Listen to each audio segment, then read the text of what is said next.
Hey y'all, Kratina, the Radical Southern Belle, here with another history worth knowing.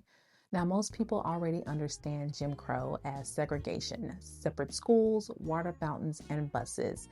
But what becomes clear when you study this period closely is that Jim Crow was also a much larger political, cultural, and legal system designed to preserve racial power after slavery ended.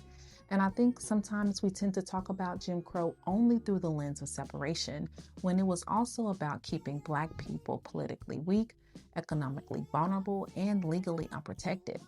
Now, it controlled who could safely vote, access education, acquire land, build wealth, and move through public life without fear of retaliation. Jim Crow wasn't enforced only by police. It was reinforced by courts, ignored by federal authorities, and normalized by ordinary white citizens who believed the racial order needed to be maintained. And violence was one of the tools used to maintain that order. It was often directed at Black people attempting to exercise rights that should have belonged to them in the first place. And when you study this history through a legal lens, what becomes impossible to ignore is how often federal courts enabled that same violence, weakened protections, or claim they lack the authority to intervene.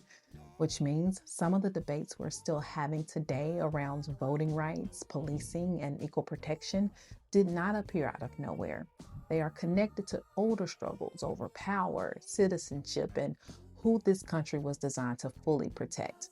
Now, history becomes a lot clearer once you realize Jim Crow was never just about separation. It was also about maintaining power.